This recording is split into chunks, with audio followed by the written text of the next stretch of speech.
Hey, everybody, Patrick Connor here, and welcome to the Knuckles and Gloves podcast. We're doing a very special episode today. We're here with, of course, my buddy Aris Pina, who is a CompuBox operator, fellow fight history file like myself, but we have a really special guest in BoxRec.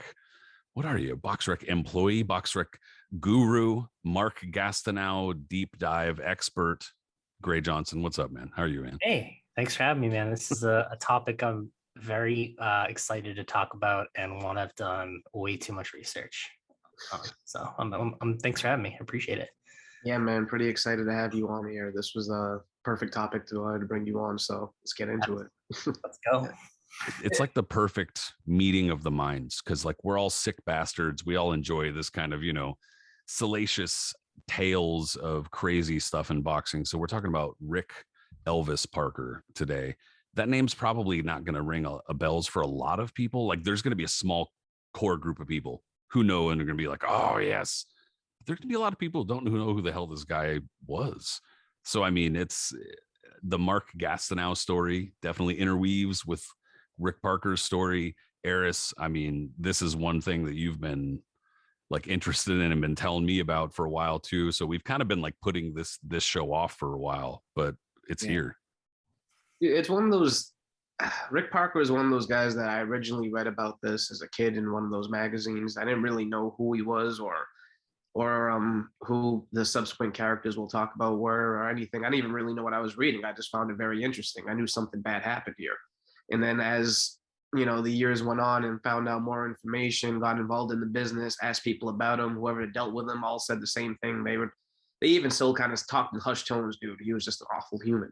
And for people in the boxing industry who usually find the good in anybody, including Don King or such, to say that about a man like this, and universally he's just kind of like wild, that's pretty heavy. That's really, really heavy. You know what I mean? So with that all being said, there's a story to tell here, a crazy story, and one even crazy for boxing standards. So here we are. So like let's lay a little bit of the groundwork here, right? The year is 1987. All right, it's May. Then the film Raising Arizona has been out for like 2 months, okay? Obviously, the big stars of the movie are Nick Cage, Holly Hunter, John Goodman's up in there, but dude, Randall Tex Cobb. Dude's a rough around the edges heavyweight who challenged Larry Holmes for the WBC heavyweight title. And he clearly in this movie kind of, ate up the role as a villain. I remember him from when I was a little kid, dude. That shit was great. But banking off of the success of Raising Arizona in 1987, Randall Cobb returns from a 2-year layoff to give boxing a shot again. And a dude named Rick Elvis Parker was promoting his comeback. And that's one of the first times we see Elvis Parker really coming into boxing is with Randall Cobb right around this time. And so, Parker did a lot of talking on behalf of Tex Cobb, but it's like, nobody really needs to talk for Tex Cobb. So I don't know that anybody's really paying that close attention to what Rick Parker's saying at this point, because it's Tex Cobb. That guy's like a quote a minute. You literally could just read any interview from Tex Cobb and it's fucking magnificent. But anyway, around this exact same time was when Elvis Parker had started promoting and getting into a friendship with a guy named Tim Anderson. And I mean, he's kind of, if you're talking about the story of Elvis Parker, he's prevalent throughout the story, kind of coming in and out, and their paths obviously meet much later. But this is kind of where Elvis Parker had really started getting into boxing. Like, for instance, very quickly in 1984, Tim Anderson told this story about in 1984 when he had fought and lost a decision to a guy named Roy Safford in Las Vegas. And apparently David Letterman had shown a clip of this fight over and over again on some show or a couple of nights in a row or something like that, because apparently Parker said Elvis Parker, relating this story, said Safford bit Anderson and hit him after the bell. So when Tim Anderson went to retaliate, the ref stepped in and Tim Anderson punched the ref. And so Anderson lost 2 points for it and wound up losing the decision, according to Elvis Parker. And this was on ESPN. And so this was a big to-do. And this is kind of where Elvis Parker, I guess, comes into the fray. But in any case, as we're getting into this Elvis Parker business, this is kind of where it all unfolds, over there in Florida. I don't know why so many of these true crime stories wind up going through Florida, dude. What's going on, Florida? Oh. Yeah, I mean, Gray, you're pretty much an expert when it comes to craziness in Florida and with the Midland. A lot of the shadiness with the scene. So what was the backstory probably for the early 90s, you would say, going on in the Rick Parker era? Yeah, I mean, the Rick Parker era, as you said, he had a lot of troop of heavyweights that we'll get into, but Tim Anderson was certainly one of them. He pretty much dealt with in heavyweights, supplying B-sides to, Don King cards, essentially. Names like Terry Turbo Davis comes to mind. I think of a heavyweight he had named Mitch Sammons, who looked like a giant bouncer. And there's really no footage of him, unfortunately. But if you look on BoxRec, he was like 12-1, and pretty much, as we'll get into with Gastineau, a lot of those fights were probably not legitimate at all. But he loved promoting heavyweights. And he is based out of Florida. It's just a strange time, a very soft commission out there too at that point. So he was able to just put shows on, and it wasn't really a lot of oversight, I would say. Not like there is now, but probably a lot less then. I mean, this is an era where, guys were fighting under aliases and fake names, and there wasn't really a lot of good record keeping, reliable record keeping at all. So there were little ways to get around things for sure. So building up a heavyweight was significantly easier in the 90s than it is now. And what's funny too is how Rick Parker's story and how he got into boxing. Because before this, he was a pool hustler originally. He was always into some shadiness, but originally he was in the pool hustling, and then he went door to door selling with some like cleaner stuff that he made. That was like 20, less than like $10 to make, but he was cashing in like $25K or whatever it was a week in profits by using the Shim Sham magic cleaner, whatever. Typical hustler. So of course he was going to get into boxing. But what they said, his story though, which is pretty hysterical, is that he had a chance meeting with Don King on a plane, and that he was sitting next to Don King on a plane, and they somehow got into a conversation. Parker said they want to get into boxing, and Don King told him, and Parker said something to the effect of, "Get yourself a group of white heavyweights, and then start your journey from there, and get in touch with me," or something like that. Don King always denied the story, by the way, but that's what Parker always said was, Don King gave him his blessing, give me a bunch of white heavyweights and go on your journey from there. And he was for a number of years in like newspapers and stuff like that. Some of them referred to as the White Don King, which, I mean, I guess take that for however they meant it, but they usually meant it in a not good way, of course. Shady, fucking just a gnarly businessman or whatever. I mean, this is an overweight dude with a weird toupee and funky glasses who was calling himself Elvis. So I mean even worse if that was his real hair, and he had that Mississippi mud flap going with the Tennessee waterfall, and it was a gnarly mullet, dude. It was good. It was real good, high quality. I think we really need to emphasize here to listeners and viewers that if you were to imagine just a cartoonish interpretation of what a boxing promoter looks like, just so over the top and ridiculous, like something out of like a fight night game, that was Rick Parker in real life. Like this dude was the walking stereotype of a scumbag. Just wanted it and lived it. Shameless. Easily, dude. Yeah. Dude, it's just funny, like how many kind of stereotypes and kind of tropes and stuff like that you could jam into this story. I guess to his credit, slight credit, Rick Parker did help kind of revive boxing around Orlando and like in this part of Florida for a couple of years. I mean, I don't know. I get, along with some other promoters, it wasn't just him, but regardless, he did kind of kickstart a little bit of boxing stuff in Florida. And he did work with Top Rank too. It was like, he was kind of tied into this pipeline of promoters and stuff like that, even if it was somewhat on the outside or on the club level for the most part. But he actually handled some John Mugabe fights in the 1980s after the Hagler fight. Let's see, Jimmy Young's comeback. I mean, he was involved in a few Foreman fights as well. Yes, Yeah, yes. He gets involved in these comebacking heavyweights, and that kind of becomes his like MO. You know, these getting involved in these like Jimmy Young's comeback when he matched him against Tim Anderson in 1988. He called that show Boxing Mania 1. I mean, that shit's great.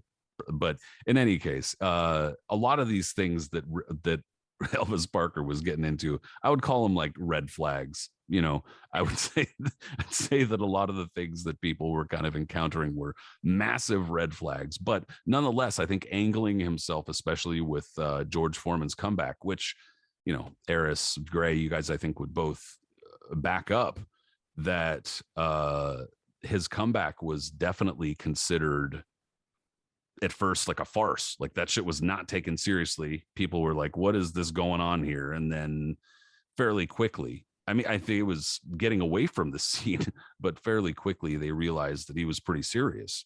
But at first, it was bad. Yeah, I mean, I think people didn't take it seriously because they looked at the people that were facilitating the comeback and backing him, and it was sort of just like a lot of money marks is the best way I can put it. It wasn't really lifelong boxing people, and like, of course, Parker cut one of those guys out of the deal completely and screwed him over later on, and cut like I think he was like one of the guys supposed to get 10%, as the story goes, of all of Foreman's future profits, and Parker, of course, cut him out of the deal. So, but yeah, definitely. I didn't know that. Yeah. That's part of the. So one of the books I'm gonna say, one of the supplementary readings I would definitely recommend for anybody listening to this. Rob Russin, who was associate of Rick Parker, wrote a book called 8, 9, 10 Year Out. It's available on Amazon. So, you know, it's sort of, I'm not going to say it's a masterpiece. It's got a lot of typos. It's self-published, but it does have a lot of supplementary information that if you end up liking this podcast, you want to learn more and you want to get at least a firsthand account that may or may not be true. It's in that book, but yeah, they does mention that, you know, Parker screwed there were 3 guys basically in part of the Foreman deal, and the 2 of them screwed the 3rd guy over. So, but yeah, definitely Foreman was facing a lot of low level competition when his comeback came. It was a lot of quantity over quality, and I think people were very much like, you know, I think it really wasn't until he got close to the title, or maybe when he finally challenged for the title for the first time, and when he fought Holyfield, that people really started to believe in the comeback, and it was more just than a gimmick. I think especially the Holyfield performance, obviously, and the money it made too, because it was a pretty blockbuster, you know, event, or at least it far exceeded, I think, some expectations, and I think that made people go, well, this is not only a dude who hits hard and is actually pretty decent at this stage, but can still generate a shitload of money. And I think that probably helped also peel him away from the Elvis Parker types who were like not going to fucking get him anywhere, really, you know, not in Orlando. So that was really what a lot of it came down to, I think, was, you know, he didn't look good. A lot of those early fights, if you watch them, because a lot of them were on like VHS compilations and other stuff like that, dude, they're absolutely comical. You know what I mean? Foreman's fighting either just absolute no-hopers who just like couldn't get themselves out of their own way, or he's fighting like extremely undersized, washed up former champions like JB Williamson, or who's that Chicago promoter? Who's the promoter from Chicago that he fought? Oh, he fought Bobby Hitz. Yeah. And there was during the fight during that one, the announcers were making fun of it because Hitz was so much smaller than Foreman that they were calling it like man versus boy or something. He fought Cowie too, right? He did. And Cowie was actually putting hands on him before Foreman started, you know, beating him in the kidneys and made him quit. Yeah, but again, some very small, much smaller opponent, of course. I'm Cowie's height. Imagine me fighting Foreman. All right. Yeah. Just how strong he is. Yeah. Yeah, and just how strong he is. I mean, it's just he didn't really lose any of that type of stuff, you know, on his time away. No, but Parker was one of those dudes. He just, as boxing people tend to do, he was trying to leech onto things. But the one central figure that you guys mentioned was Tim Doc Anderson, because Anderson was, after I think, I want to say it was the Foreman fight, that he took a pretty significant ass kicking in, but he didn't really quit. Like, he was stopped, but, you know, he put up a pretty courageous performance. He was used more or less after that as, like, you know, everybody's favorite comeback opponent, because Larry Holmes used him as a comeback opponent. Harry Coetzee as well. I think Jimmy Young tried to, and that was all because of Parker. Parker had him and, wanted to use him as his favorite kind of punching buddy. Yeah, he had a winning record, and he could get a couple wins in the Midwest. It's a pattern you saw a lot in the 90s, guys. Mhm. With a lot of Midwest, a lot of guys in the South packing up wins, and then they would go and get beat by former world champions or upper comers. It's a common theme that we see a lot in 90s boxing for sure. Yeah, and actually, according to Tim Anderson, and I should, like I said, kind of before we started recording, but we should note that, or I should note that a good portion of this information is people who may or may not be super reliable, who are recounting this stuff after the fact. And so it's either impossible or, very difficult to actually confirm at this point. But nonetheless, Tim Anderson said that what had happened, according to him, was that I can't find any record of Elvis Parker actually being a rock and roll promoter. He might very well be. I mean, I just can't find it. But regardless, that's besmirching Cedric, by the way. Little claims like that, because Cedric was a real rock promoter. Cedric Kushner, that is. Al Heyman was a concert promoter for years. He was too. And I think he also promoted like comedy specials and stuff like that. And in any case, so that's what Tim Anderson actually seemed to confirm, that he was some sort of music promoter for a while, and that when he was, that he had served as Elvis Parker's bodyguard for a time, and then he started, I guess, fighting for him, and they, became friends, struck up a deal or whatever. And I think at one point Tim Anderson was like 8-1 or 9-1 or something like that. I mean, he had a decent record. That's the kind of record that, at least at that point, you could possibly pawn off to a few pretty good fighters or comebacking fighters or something like that. Absolutely. But yeah, in any case, I think that where Tim Anderson kind of goes away for a little bit, and one of the characters who really becomes far more prominent in this tale is Marc Gastineau.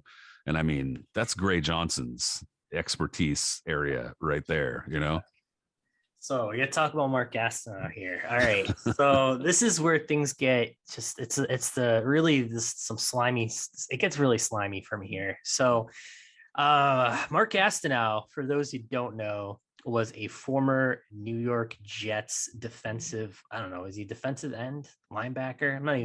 I probably should know this considering I've done. Well, I know he played defense because he was on the team that got like the shitload of sacks and shit. So, I mean, but I don't know what position he was.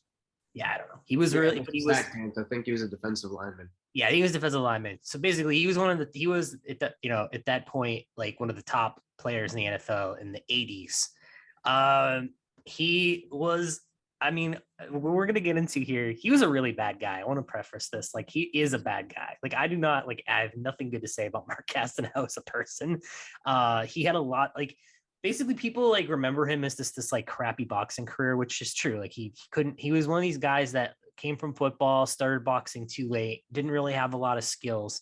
But I think to really understand, he was personally and legally at rock bottom. Like, he had two trials or cases that were open against him. Like, he had gotten arrested literally 2 months before his pro debut for picking up pills in an Arizona airport. And he also got arrested for getting in a bar fight.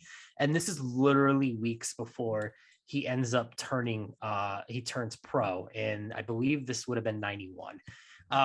So basically he had several relationships. He had a marriage that fell apart. His spouse, the girl that he ends up cheating with, ends up suing him as well. He ends up getting with Bridget Nielsen, remember, people know, actress, was in Rocky IV. That relationship fell apart. He went to the CFL very briefly to play football in Canada, but he was already so banged up. He gets ejected in the first game and never comes back. So he's really burned a lot of opportunities. He's burned a lot of bridges. He owes child support. He lost one of his houses to his first wife as well. And like I said, he's got 2 legal cases pending against him. And so what better time? I'm sure he was in a great place mentally to turn pro as a boxer for Rick Parker. And the whole the whole reasoning around Marc Gastineau's boxing career is a very cynical one, because obviously he needed money. Rick Parker wanted to cash out on him, but the whole idea and the point of his boxing career was to get him to 12-0 to fight George Foreman on pay-per-view. That was it. That was the assignment. Get this man to 12-0 somehow, some way, and cash him out against George Foreman, where both men make millions of dollars on some sort of pay-per-view. Initially, his pro debut starts on a show in Roanoke, Virginia, off television. Probably the smartest thing they could have done, because Marc Gastineau, like I said, is probably at this point only been boxing for, training for a year and a half. And he's very old. He's in his, I think, mid 30s at this point. And as we know, like in boxing, you can't, like we saw with Frank Gore and Deron Williams in that exhibition last year, like you can't just pick the gloves up and you're going to be automatically good. Like even those guys, like who had trained, on their off seasons, like they had been, they've been in the gym, they've been around boxing. Frank Gore definitely, like when he was on the pads, looked like he at least had trained, and knew what he was doing. And when they got in the ring, they looked miserable. They gassed out. So imagine being even less prepared than that. And you have Marc Gastineau making his pro debut in Roanoke, Virginia. And so they keep it off television, which, like I said, smart idea. And his first opponent is a man named Derek Dukes.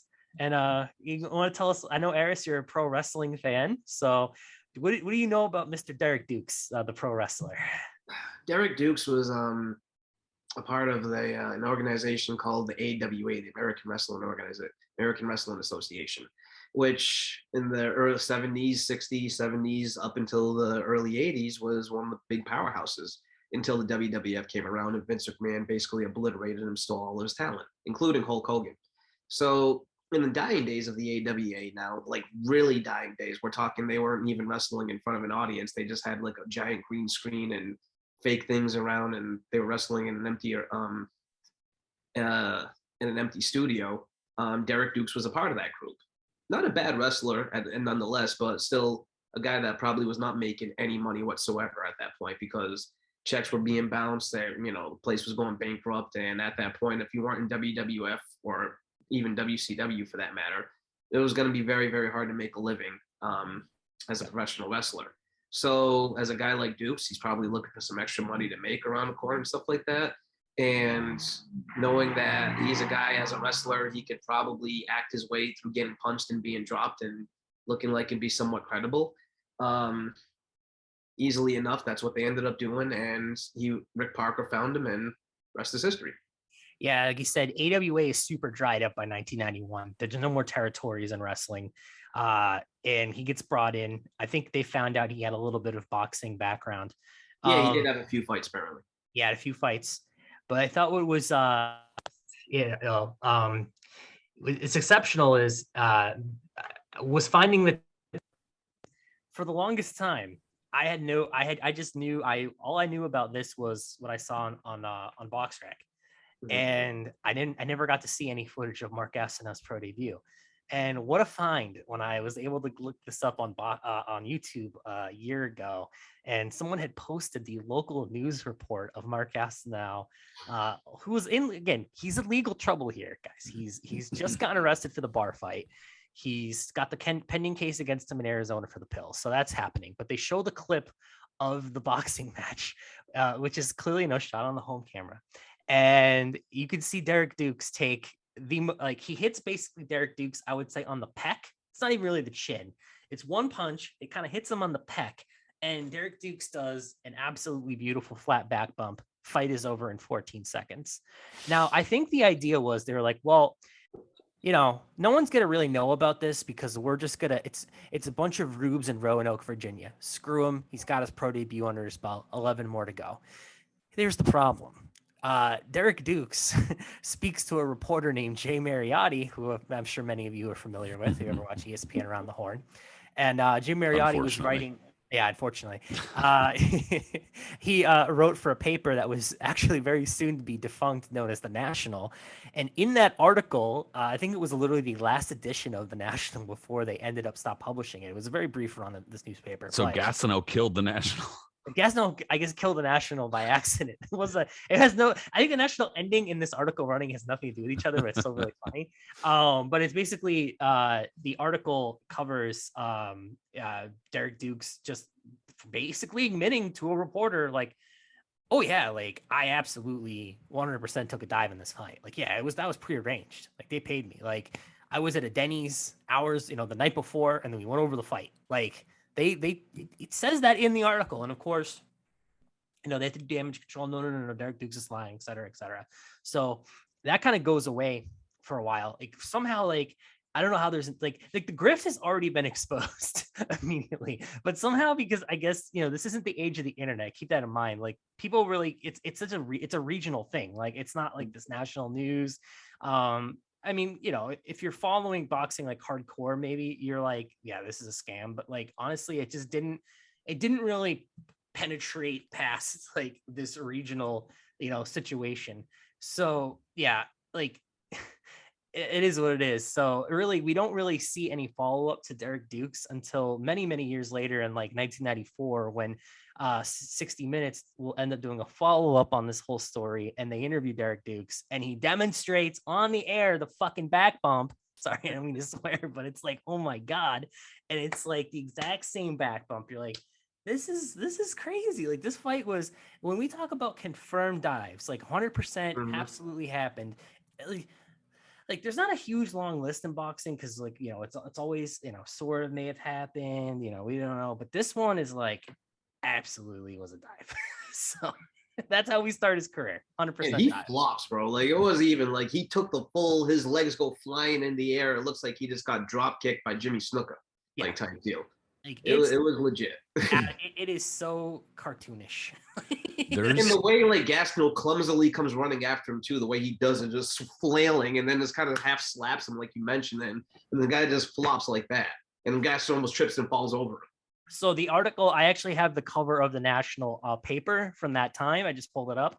Literally the title, the front page says "The Fall Guy," and it's Derek Dukes in his wrestling gear. So they pull up the photo of him from the AWA, and the article is called "Did Derek Do the Domino?" And it's just, like I said, it's a giant. If you're a promoter, this is a nightmare. But like I said, they find a way to get around the situation. They keep the grift running. And yeah, like Gastineau ends up having, I want to say he has like maybe 8 or 9 wins in a row. But I want to keep in mind that during this run of Gastineau wins, Patrick, you may remember this, Rick Parker ends up probably his biggest run in boxing.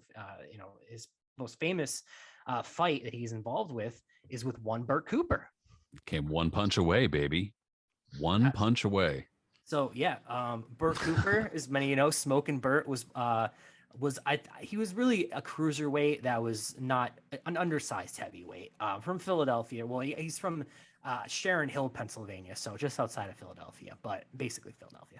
And one of these guys that on a good day could absolutely take your head off. Great power, but somebody who struggled with substance abuse and I think commitment issues.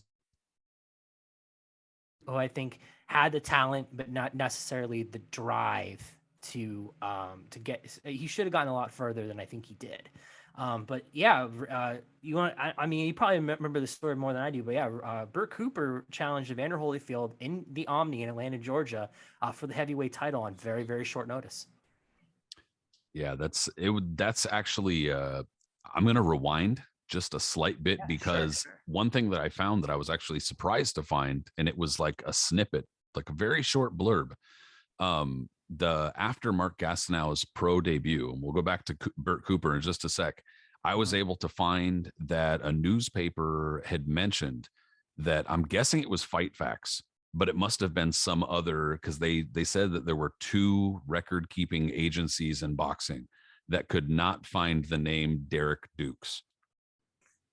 And so then, and they printed that in the paper, and they're like, right now they're hot on the trail looking for the name Derek Dukes, and they can't find anything, even though Elvis Parker said he was 1-2 going into the fight, and they had a record and blah, blah, blah.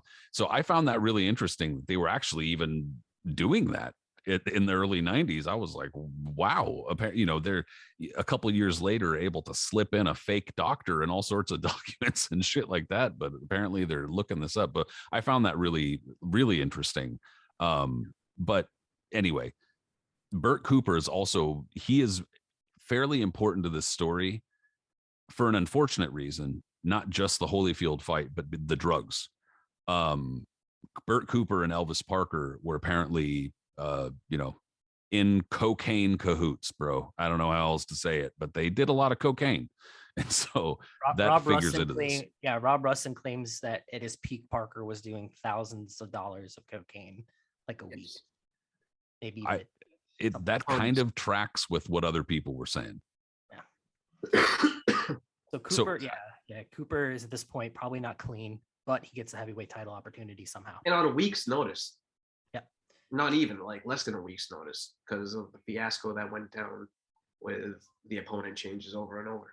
Yeah, who was the original opponent? I don't even remember. Mike Tyson was supposed to be the original. So this is this is the infamous Tyson Holyfield fight from the that didn't happen. Yes. Okay, this is that. Yeah. So Tyson was originally supposed to be the opponent, and then I think he injured his hand or whatever it was, and then goes to jail, yada yada yada. The next opponent was the former Olympian Francesco Damiani, the Italian. That's most famous, known for Ray Mercer splitting his nose from an uppercut. But less than like a week away from the fight or whatever, Damiani suffered a foot injury and withdrew. And then after he withdrew, that's when Bert Cooper got the call. Apparently Cooper was sitting in his trailer park or something like that, or in his house, in his mobile home, whatever, and sitting there watching TV. Hey, you want to fight Holyfield in a few days? Okay. Holyfield got paid. I'm looking this up now. Holyfield gets paid. He goes from $30 million to fighting Tyson to still gets $6 million to fight Bert Cooper. It's not bad. Cooper got paid $750,000, and that is probably the worst time in his life to receive that kind of money. Oh yeah, absolutely. Like absolutely facilitating all of his demons with a giant check.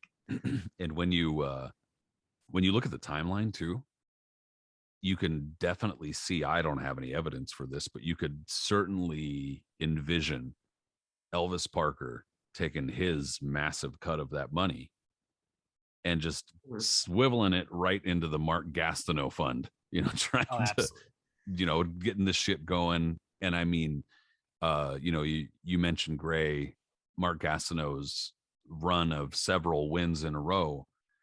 And one of the wins that I was looking up was a guy named Charlie Nail, who was making his pro debut. And the only reason Charlie Nail was chosen, according to newspapers at the time, was because he literally won a tough man competition at the Oklahoma State Fairgrounds before that. And shadily, Elvis Parker refuses to tell newspapers, media, anybody who the opponent is going to be until the day before the fight. And then Charlie Nail, after the fight, says, "Oh yeah, we signed for the fight a month ago." And up until the day before the fight, Elvis Parker saying, "Oh yeah, that's right. We got several top level heavyweights just waiting in the wings. We're just waiting for contracts." Day before the fight, it's Charlie Nail. So needless to say, he's pulling a couple switcheroos here, man. He's already on borrowed time, I'd say. Charlie Nail, 21-second loss. That's the only 21 seconds Charlie Nail ever fought professionally. So I want to just, before we get to the rest of Gastineau's career, I just was thinking about, can you imagine what his heart rate was in that third round of Holyfield to Cooper, when Cooper hits Holyfield so hard that he has him on the ropes. Yeah. And he gets the knockdown call.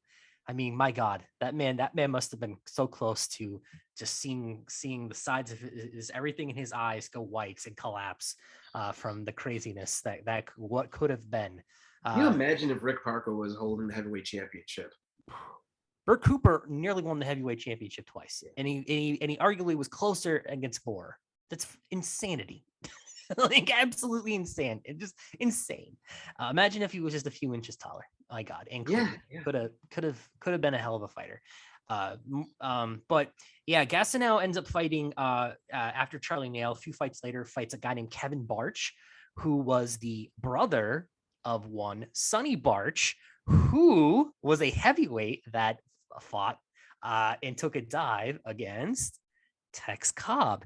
And so see how we're blew all the whole thing wide open. How this all puzzles together. Yep. See how this all spins around, guys? Because he was a it's just a whole group, a cast of recurring characters, dude. It's like Sonny Barch, a friend of a heavyweight, part of the part of the Elvis Parker troupe.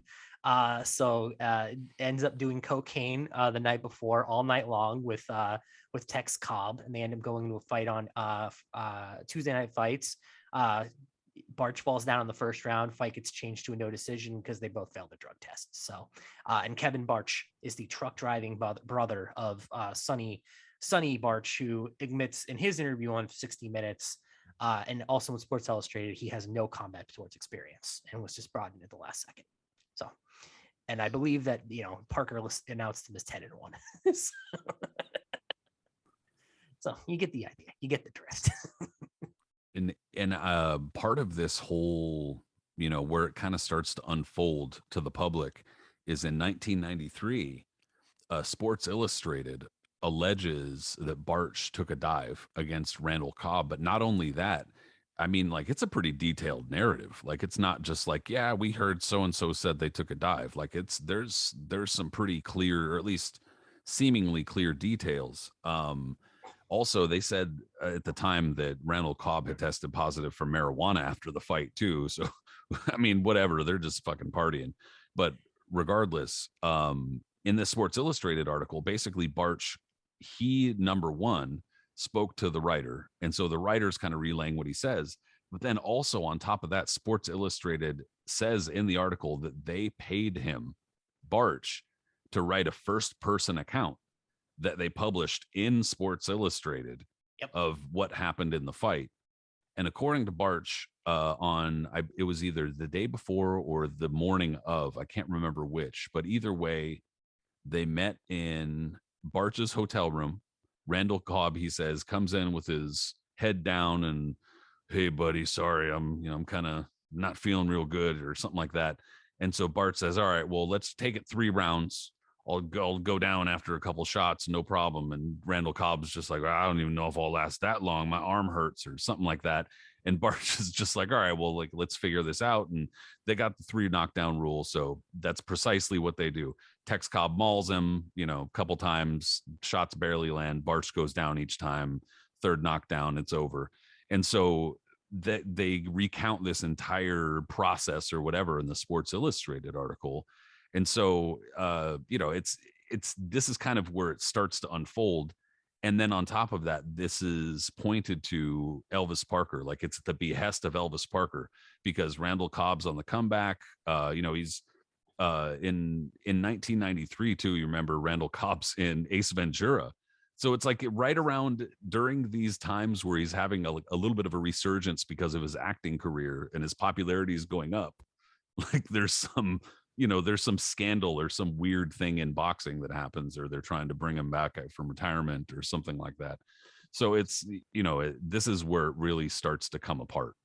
And this is, I guess, where you can say where Tim Doc Anderson makes his appearance back again now, right? Yeah, we had to rewind about 6 months here before this is 90 or in mid 92. This fight, it takes place at the Civic Auditorium, San Francisco, California, on my birthday, June 9th. It's the Tuesday Night Fights card, and it is a 6-round undercard bout. Main event, by the way, John David Jackson against Pat Lawler for the Irish Pat for the WBO 154-pound championship. So this fight makes it on the undercard. Interestingly, a 5-round fight, not a 6-round fight. Got to go with the old 5. I guess they weren't ready for 6 rounds, yet 5 makes sense. I don't really know why they do 5-rounders, but 5-round fight. Tim Doc Anderson is the opponent brought in, and this is Gastineau's first nationally televised fight, and they obviously want an opponent with credibility that's going to give Gastineau credibility. Parker is begging Tim Doc Anderson to take to just take a dive, just phone this in. Money is being offered, everything is being offered to Tim Anderson to throw this fight. Tim Anderson is like, no, I'm not going to throw the fight. Then I guess they're under the impression that maybe Tim Anderson's going to throw the fight, but maybe he changes his mind. But whatever happens, we know what happened on camera. It ends up being an absolutely embarrassing night for Marc Gastineau. I would say it's more embarrassing than getting knocked down. It's just looking like an amateur for 5 rounds. It's not just, it's one thing to get knocked down in the first round, but it's another thing to look helpless, weak, inept. And that's exactly what happens in this fight, which you can watch on YouTube, by the way. To a club fighter too, to like a guy who now is ultimately a club fighter. Yeah. I need to emphasize here, Marc Gastineau does not win 1 second of this fight. He is completely outboxed, beaten up. He's tired. He's huffing and puffing. He's out of ideas very, very quickly. And the grift is completely exposed. Yeah. And the backstory to it first was that like how Anderson became involved again was originally Anderson broke off with Rick Elvis Parker a few years before that, because Anderson, a little backstory on him, a guy that probably should have never been in boxing. You know what I mean? He's a former baseball player, a very clean living guy, apparently to the point where he was even afraid to take aspirin. Like he just was all about just good health and all this other stuff. So anyways, fast forward a few years, he's already getting fed up now with Parker and his scheming, and owes him a lot of money, like a lot of promoters always do, right? And he's getting undercooked and all that. So one day, I believe it was, they were going to a local elementary school to make a say no to drug speech. And they pull up in a limo. Anderson pulled up on his own. He didn't ride with them. He opens up the door to Parker's limo, and there was Parker. There was Sonny Barch, I believe, and a few others. Lines of coke everywhere. Crown Royal open. These dudes are just lit, right? They're about to go into a school and talk to a bunch of kids about saying no to drugs. And Anderson is fuming. Like, he is absolutely disgusted. He just can't believe what he's seeing. Parker, coke all over himself. And Anderson's like, fuck this, I'm out. Like, he's like, I quit. I'm done with all this. So he did. He even figured, I'm gonna not worry about the money, cut my losses, just be gone. But like you alluded to, a little bit while Gastineau was rolling on, they needed a credible opponent. In came Anderson, and that's when Rick Elvis Parker was kind of just like, hey, you want to come in, you want to throw the fight, yada yada yada. And Anderson at first originally agreed to it and said, sure, I'm going to go with it. But he always had the impression that he wanted to screw Parker over. He was pissed off about what happened all over those years. So right before the fight, when they were going to go rehearse and talk about like they did for all those other opponents, that's when he goes up to Anderson. Anderson, at this point now, knowing that they can't cancel out on him or try to find another dude because they were already locked in, it was this close, goes, hey, by the way, Mark, I'm going to kick your ass tonight. Deal's off. And both of them, Parker and Gastineau was staring at him like, what do you mean? And they're like, yeah, man, I'm not going with any of this. We're going to see you in the ring tonight. I'm going to beat your ass. And then, like you said, it's embarrassing, dude. It's really, really embarrassing. Which actually brings me to another point. Maybe you have some insight on this, Greg. Sure. How did Jimmy Glenn was involved in all of this? Because he was Gastineau's trainer. Glenn was always a very credible guy. Everybody always loves him. It kind of makes no sense to me. Absolutely insane that he got a legitimate trainer. I don't know. I guess he owed him a favor or something like that. But yeah, I don't know how long that relationship lasted necessarily, but I know he was. I want to say he was involved with Gastineau potentially pre-Parker. Like, I think he might have been training him when Gastineau had just retired from CFL and was still living. He was living with like the owner of that CFL team, was like living in that dude's house with Bridget Nielsen, and like he's like training with Jimmy Glenn and doing like it's just just, dude, like the personal stuff, like we skipped a bunch of it, but it's dark, dude. Like he's grifting people left and right. Like he's not really playing football in Canada like he promised to, and all this stuff. So I think I want to say he might have been maybe slightly pre-Parker, and he hung around at least for the beginning of his career. I don't know if did he train Parker did he train Gastineau his entire career? I'm not sure, but I know I mean, I think he was in the corner for that fight was he? the That makes Anderson sense. fight. Yeah, So. yeah. It's Well, it's for like I said, for Jimmy, like for Jimmy Glenn's part, he actually trained like he was the kind of trainer where he would like freelance train basically. So there were a lot of fighters where he trained for only a few fights, including some comebacking fighters. So I'm not that surprised by that. Mostly I'd be surprised that he would stick with it once he realized that there was some shit going on, or that clearly Gastineau fucking sucked. But or it reminds me of Freddie Roach training Mickey Rourke when he at that point he was just parking cars on like his job, and then the next thing you know is one of his first forays into training is Mickey Rourke. Mickey Rourke fighting guys taking dives in Germany. So, it doesn't surprise me to see names that we know and find credible getting tied up in this disaster. Yeah. And I never saw Mickey Rourke fight too until like years later. And I was assumed like he was pretty good. And then I saw the video and he was not good. I was like, really? I thought he was good because everybody was saying he was a pretty good fight. He was not good. At least all the video I've seen of him, especially that fight he took in Germany, the guy was beating him up and then took a dive. That's just one example, but yeah, he's not good. There's a rumor that Carlos Monzon knocked him out. Yep, I believe that 100%. That is. I can't remember if I talked about that on the podcast, but I know for a fact that was brought up. I found that in my research that Monzon beat him up in sparring. Yeah, beat the fuck out of him. That's good shit, dude. As he should have. I mean, this is the same guy that said his dad was dead to the media when his dad was quite alive.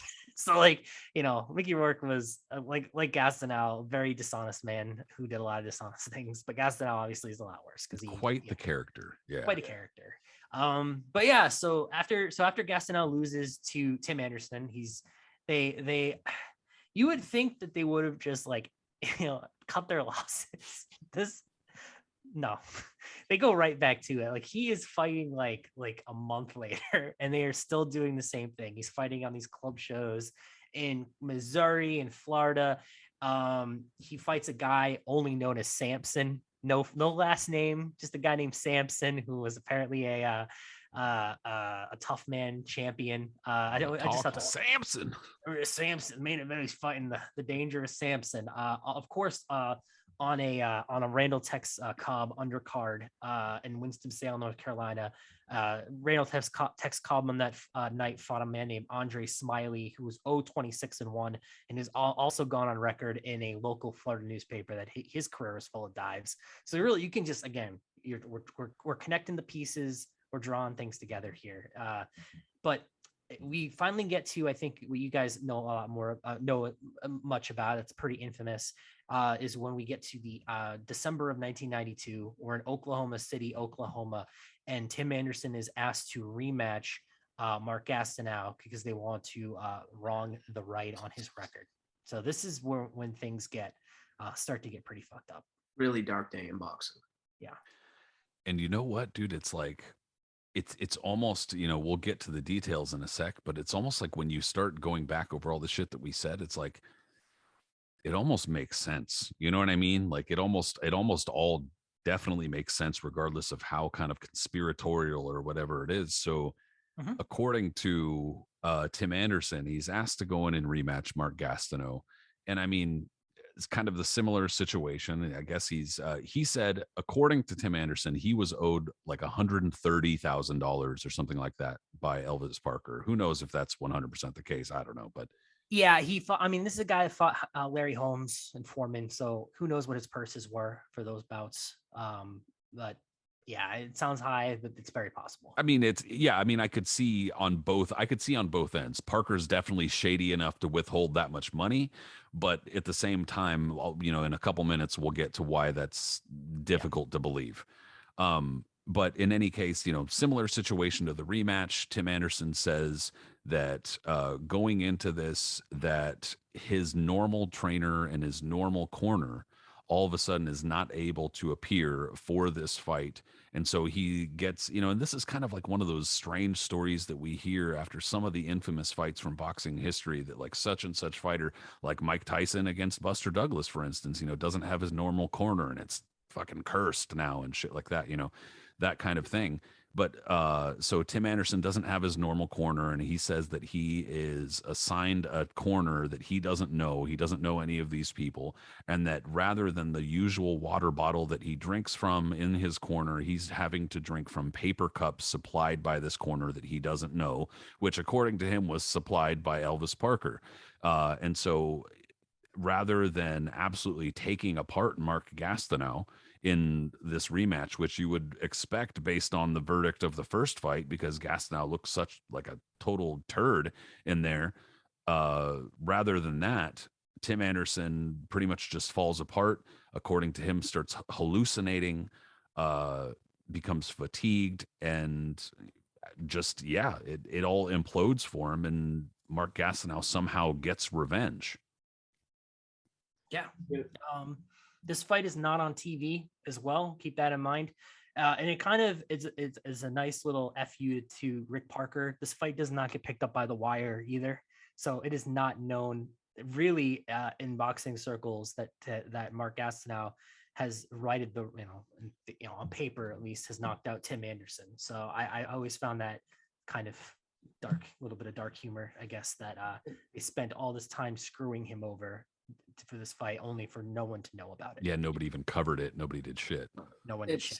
What's really sad though is that, I mean, there is footage, I guess, a handheld camcorder footage that's like appeared on YouTube in the past few years, and you can totally see too, Gastineau just sucks. So he's an atrocious fighter, and Anderson apparently drugged and zombied out already. He still ends up lasting, I think, 5 or 6 rounds before he finally collapses. But it's what's done to him after the fight, which is just really fucked up and tragic, where you just kind of like, what, this solidifies Parker as the ultimate scum amongst scum of humans.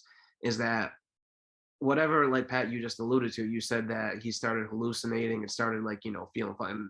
Like he was going through it. So at this point he collapsed. He was brought back to the dressing room, started suffering sickness, whatever it was. Going through, it's the technical medical term, by the way. Like he was going through some shit. Like he was really throwing up, vomiting badly, and to the point afterwards, I think he just ended up passing out. He was out. The kind of shit where if it's an actual fight, like you're like, get the fucking doctor right now. Yeah. Yep, totally. So this fight is on YouTube. It was not for a very long time. Again, I had never seen this fight until I really started doing research. By a long time, I think it went up 5 years ago. But keep in mind, like I've been on YouTube since like almost day one. So this was like a bucket list fight for me. So when it popped up on YouTube, I was like, oh my God. So it's a fan cam, of course. But if you want to go watch that fight, it's grainy footage. It's from the 90s, but you can definitely kind of see like this man looks very lethargic in the ring. It's quite obvious. And the flurry that drops him, again, Gastineau never threw a really impressive punch in his life. So it's quite obvious that, something certainly happened that night that was very illicit and very awful. And they found him. That's what the thing. They found him in the back locker room after everyone had left. They were just going to leave him there to die or whatever. And a janitor happened to stumble upon him in the locker room afterwards, still unconscious. Yeah, they said a janitor came across him and he was basically on the ground, in pain, more or less like semi-coherent. And that according to him, they had taken him to the emergency room. And at the emergency room, an emergency room doctor had told him that they believed he was poisoned or something like that by either, again, according to him, amphetamine or what's Benadryl, an antihistamine. So that sounds probably unrealistic. Amphetamine's probably more along the lines here. But in any case, that's what he says happened to him, and that starting from that point for the next 2 or so years, he says that there are periods of time where he's literally not even able to get out of bed, and that he incurs serious liver and kidney damage over this period. And that it sounds like basically he was just stewing about it the entire time. Rightfully so. I mean, Yeah, I would imagine be like too. he's been, and when it gets to that, what's really bad about this too is that after what all this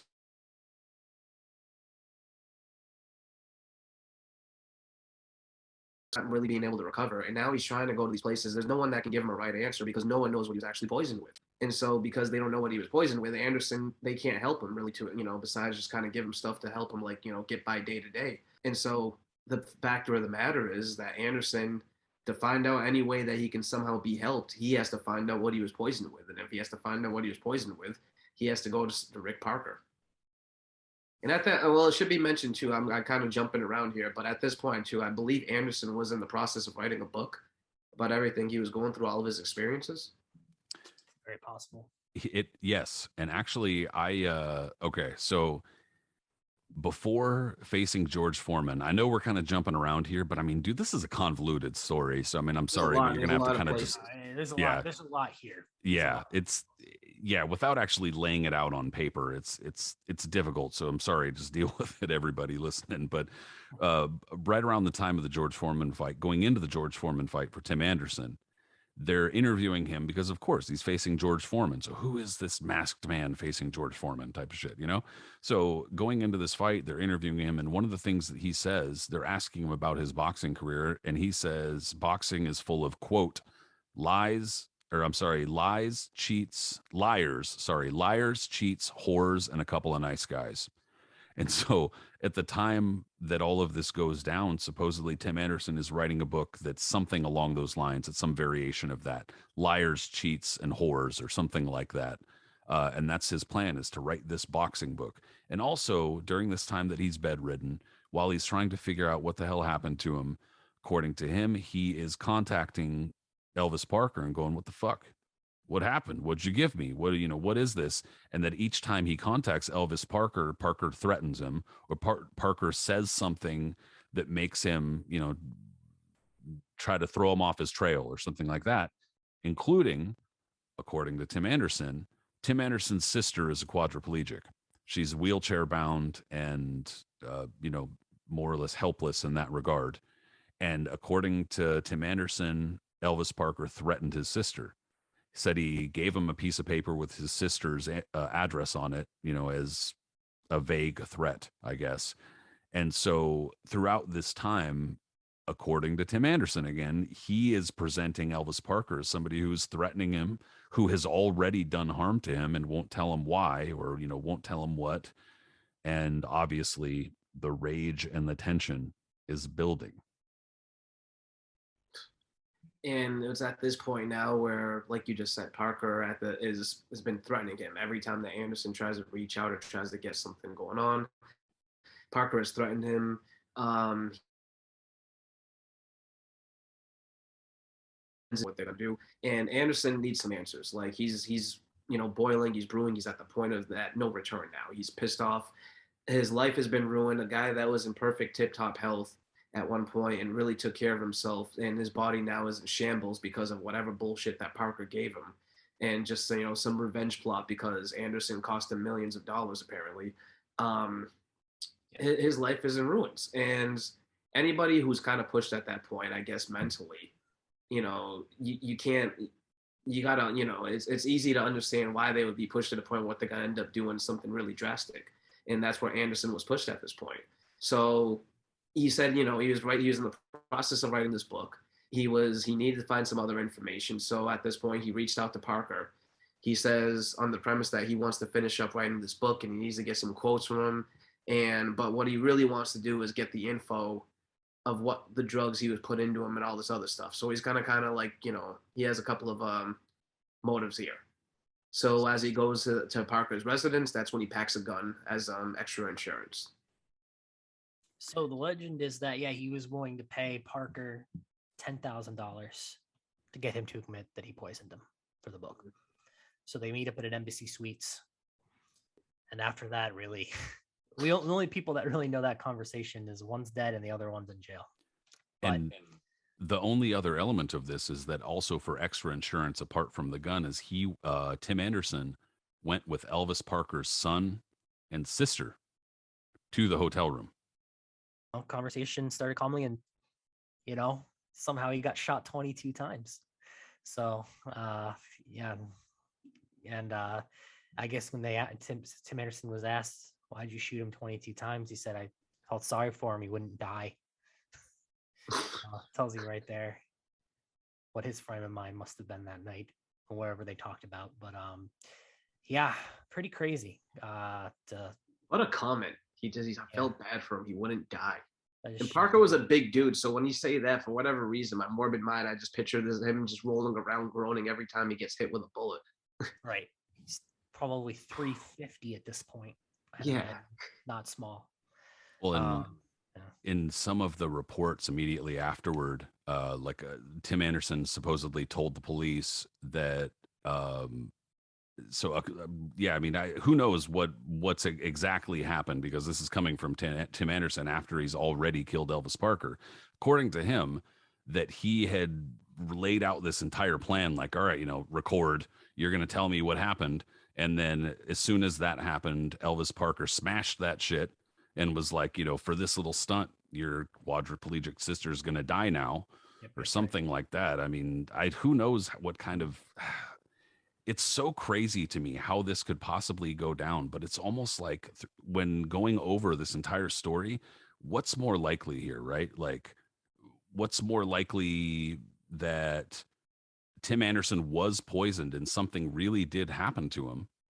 Or is it more likely that somehow magically, after he totally outclassed Marc Gastineau the first time, Marc Gastineau learned a couple tricks or something like that, and now he's gotten legit revenge? That sounds not legitimate. There's no whatsoever. way that meathead could ever learn how to throw a proper punch in his life, like Grace said earlier. That dude was the ultimate scrub. He sucked. You know how badly Foreman would have killed him? Oh, yeah. Oh man. Well, Alonzo Highsmith whooped his fucking ass. So, I mean, they did, yeah. When he still tried to continue after the whole thing. Yeah, I was gonna say that's the epilogue. Is that really what's so effed up about this whole thing is that Parker released Gastineau from his deal, I want to say a couple months after the second Anderson win. Didn't feel like paying him and investing in him anymore. And I believe the Highsmith fight was just him taking that fight at his own accord, which of course took place in Japan. Was that on what undercard? I think that was Foreman Crawford Grimsley, no? I think you're right. I believe that was former Crawford. Yep. And of course the infamous Tommy Morrison. That's right. Marcus Road fight, which Tommy Morrison had AIDS at that point, or he had HIV, whatever, at that point, and they still let him fight. So crazy. But yeah, he ends up losing to Alonzo Highsmith. That's how his career ends up wrapping up. Pretty awful. But I mean, at the end of the day, right? Like, this man went to jail over a fight that never made the national news. No one cared about it. It wasn't televised. He ends up releasing Gastineau several, like maybe less than 6 months later. It's just like ridiculous. Like, it never had to happen. Why would he got poisoned for nothing?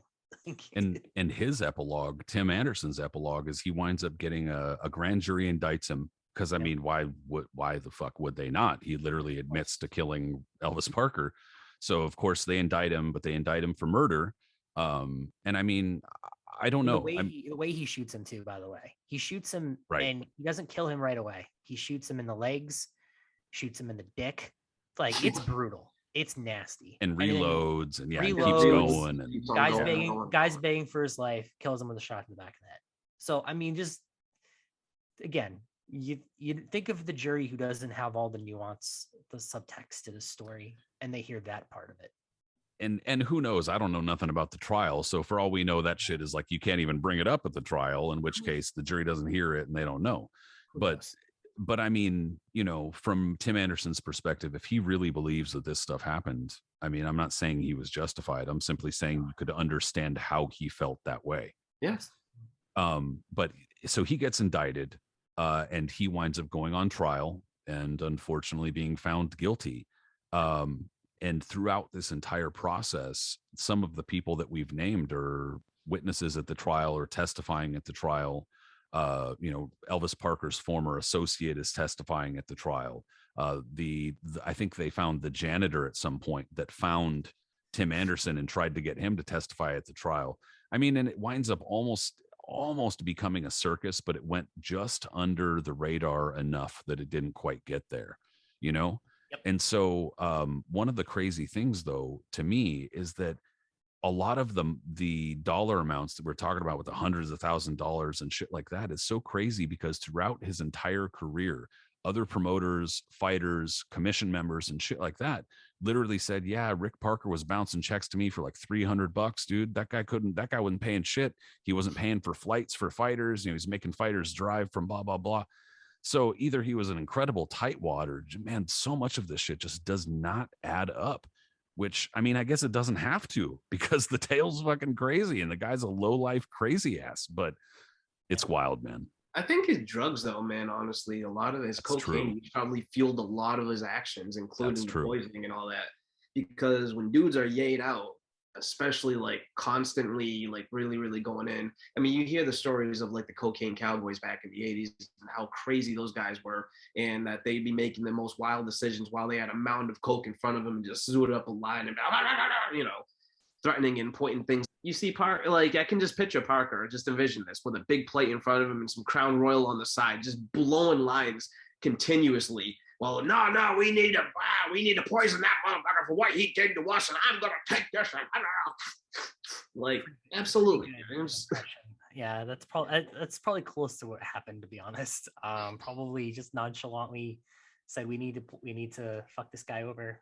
Who do we have that works at a vet, like, or something like that? You know, like who do we know? And yeah, but right, he's doing drugs. He has a stable of heavyweights. Most of them are doing drugs. He's having guys, you know, take fights that they were never going to win, or take dives. Another one that comes to mind, Terry Turbo Davis admits that Parker tries to pay him to take a dive against Riddick Bowe in 1994. So I mean, pretty much every member of that Rick Parker stable at one point or another is asked to do the deed for a better fighter, in quick fashion. So, you know, again, it's a scummy tale. It's one that really took place on the fringes of boxing, but that's really where most of the dives and the infamy comes from. It's not really the major cards. It's sometimes these smaller shows, smaller time promoters that want to think they're the big fish, but really they're nothing in the grand scheme of things. I always knew the Midwest. Even when I was a kid, I just knew it was sketchy as hell. You go through those old Boxing Digest magazines and you show, like, you know, the USA results all over the place. And then randomly they'll show photos and they'll tell you what location this fight took place. And then you'll see a dude like Craig Cummings, who I think fought for the super middleweight title in Kansas, from Kansas City, just beating up some absolute schleb. Yeah, Rob Conway. Yeah, we could do a whole podcast on Midwest guys with. I'm saying, man, like those, like you just, even as a kid, I would see this and then you could see the background location. I was like, that doesn't look legit. What the hell is this? Well, and one of the guys actually who they interviewed in the days after Elvis Parker's death was actually Sean Gibbons, because Sean Gibbons commented on a bunch of the work that they had done. And he was basically like, yeah, you know, like Elvis he's pretty crazy. He didn't say anything damning. Of course he wouldn't. But yeah, it was just funny. And I guess whatever you believe, you know, that just kind of goes to show how interconnected so many of these people are. Of course, Sean Gibbons was involved. Well, I don't know how much he was involved in this, but he knew Elvis. Well, no, I'm just saying, like, he knew him. That's what I mean. Yeah. Of course he knew him. The guy that drove Buck Smith to two different towns to pick up two different wins in the same night. So, I mean, you know, wow. Yeah, he's got his own little pocket of history there. But yeah, I mean, anybody you mentioned the Parker from that era that dealt with him will never had a good word. Even Cedric Kushner, who never, I mean, Don King, for instance, screwed him over countless times, and Cedric still didn't really have a lot of bad things to say about him. He just kind of, you know, talk about their relationship. One of the first times I was really talking was said, and I imagine just because I was always fascinated with anyone who knew Parker, I was like, did you ever deal with Rick Elvis Parker? And he paused for a minute and he just sat there and he was like, he was a bad, bad man. And he said some kind of story about how he got screwed over, but like, those were his first words. I'm like, holy shit, man. If you call him somebody a really bad dude, they must have been a scumbag. Yeah. Well, it's believable. We just talked for over an hour about how scumbaggy he is. Yeah. So, I mean, I guess it's up to everybody else to decide whether or not it was deserved or what they really believed happened, because some of it's so, it's basically taking so many the worst elements of so many of the other stories in boxing and meshing them together, and one dude winds up dead over it and the other one is still sitting in prison now to this day over this. So it's wild stuff, man. But hey, I really appreciate, Gray, you taking the time and giving us your Marc Gastineau knowledge, dude. It's very important for sure. Absolutely. Thanks for letting me talk about Marc Gastineau. And like I said, I'm glad I got to finally talk about this timeline I had built. Like I said, there's just so many layers of insanity to that man and his career.